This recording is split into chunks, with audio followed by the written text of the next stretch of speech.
میرے رافال کا ملبہ تمہارے پاس پڑا ہے، کفن میں لپٹے کچھ پرزے بھی پڑے ہیں، اور ایک شاپر میں ایئر ٹو ایئر مزائل پڑا ہے، وہ بھجوا دو میرا سامان لوٹا دو، میرا کچھ سامان تمہارے پاس پڑا ہے۔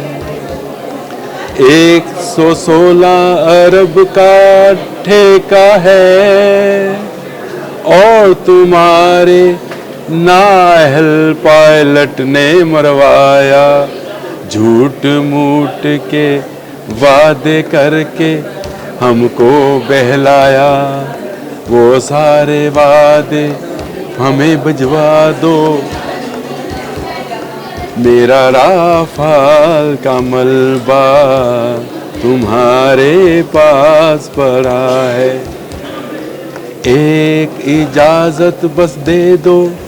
جمودی کی، غیرت کو میں دفناؤں گا، رافیل کا ملبہ لے جاؤں گا، میرا رافال کا ملبہ۔ بسم اللہ الرحمن الرحیم، بولتے کالم کے ساتھ میں عامر اذہان، میں گلوکار نہیں ہوں، لیکن یہ مجھے خیال آیا کہ فرانس نے اپنے رافیل کا ملبہ واپس مانگ لیا ہے۔ جی ہاں، اور اب کنفرم ہو گیا کہ پاکستان ایئر فورس نے رافال گرائے ہیں، 1 نہیں 2 نہیں 3 نہیں 4 رافیل گرائے، اور ہمارے وزیر اعظم نے ٹھوک بجا کر یہ بات کہی جب وہ آذربائیجان کے دورے پہ تھے، ان کا یوم آزادی تھا، ہمارے لیے یوم تکبیر تھا، اور اس میں انہوں نے کھڑے ہو کر کہا کہ 6 جہاز ہماری ایئر فورس نے چند منٹ کے اندر اندر گرا دیے، جن میں 4 رافیل شامل تھے۔ اور کل ہی جو فرانس کی وزارت دفاع ہے، اس کے اہلکار نے ایک صحافی کے سوال کے جواب میں یہ بات کہی کہ ہم نے بھارت سے پوچھ لیا ہے کہ بتاؤ رافیل کا حال کیا ہے، یعنی وہ تمام تفصیلات مانگ لی گئی ہیں، جس کے بعد انہوں نے کہا کہ فیصلہ کیا جائے گا، کیونکہ فضا میں سینکڑوں جہاز اس وقت تھے۔ یہ دیکھیں بات کو پلٹ کیسے رہا ہے، کہہ رہے سینکڑوں جہاز فضا میں تھے، اس لیے ابھی تک یہ ڈٹرمن نہیں ہو سکا کہ ان میں رافیل کتنے تھے یا رافیل ہے یا نہیں ہے، اس کو ڈٹرمن ہونا باقی ہے۔ اس کی تفصیلات ہم نے مانگ لی ہے۔ میں بہت دنوں سے کہہ رہا تھا کہ فرانس اس بات کو خالی نہیں جانے دے گا، اور دوسری بات انہوں نے جو کہی، انہوں نے کہا کہ سینکڑوں جہاز فضا میں تھے، تو وہ بات بھی طے ہو گئی کہ 100 کے نزدیک جہاز اس وقت فضا میں تھے، 80 تو بھارت کے تھے، 40 ہمارے تھے، یعنی 120 جہاز جو تھے اس وقت فضا میں موجود تھے جب یہ ڈاگ فائٹ ہوئی، اور جس کے نتیجے میں چند منٹوں کے اندر اندر بھارت کے رافیل جو تھے زمین بوس گرا دیے گئے، اور اب فرانس تحقیقات کے لیے ان سے وہ ملبہ مانگ رہا ہے۔ یہ بھی میں آپ کو بتا دوں کہ امریکہ میں